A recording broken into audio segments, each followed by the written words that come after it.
Alam niyo mga kapatid, nanonood ako ng impeachment pero hindi ko matiis na hindi sagutin itong lawyer, itong depensa ni Sara Duterte.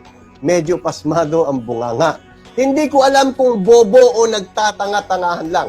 Ano ang ibig kong sabihin? Halika, panoorin natin tapos balik tayo sa impeachment mamaya. Pakinggan niyo ito. Can you confirm now that the statement she made about BBM, Tingnan nyo can you confirm now na yung statement na sinabi niya against BBM, sino ang nagsalita dito? Si Sara Duterte. Si Sara Duterte, nagkaroon siya ng statement against BBM. Pakinggan natin ulit para hindi tayo naloloko. can you confirm now that the statement she made about BBM, FL, and the former speaker, and the congressman Kaninong statement? Tandaan nyo statement ni Sara Duterte ayon na rin sa kanya. Based na rin dyan sa sinabi dyan sa video na yan. relating to various acts of corruption are true and happened in real life? Yung bang nangyaring mga corruption, various type of corruption, nangyari ba sa totoong buhay? Pakinggan nyo saan nakabase? Nakabase doon sa sinabi ni Sara Duterte. Pakinggan natin.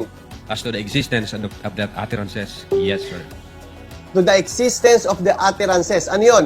Yung existence nung pagpapahayag ni Sara Duterte. Sino nagsabi? Si Sara Duterte. Ayon sa pahayag niya, yung mga congressman, corrupt. Tuloy.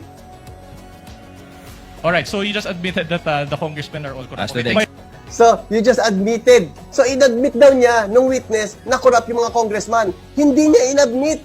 Ang sabi niya, based sa sinabi ni Sara Duterte. Hindi based sa sinabi ko. Pero ang sabi na itong abogado na ito, pakinggan niyo ulit. Ano sinabi niya? of that utterances, yes, sir.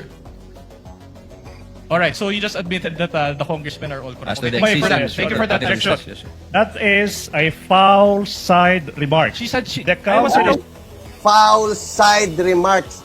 Tignan niyo kung gaano kapasmado ang bunganga nitong mga abogado ni Sara Duterte. Hindi nila maipit itong witness. Ang ginagawa nila, nag-iimbento sila ng isang salita tapos ipapakapit nila doon sa witness para sabihin nila, itong witness na ito walang kakayahan maging witness. Hindi siya credible dahil iba-iba ang kanyang sinasabi.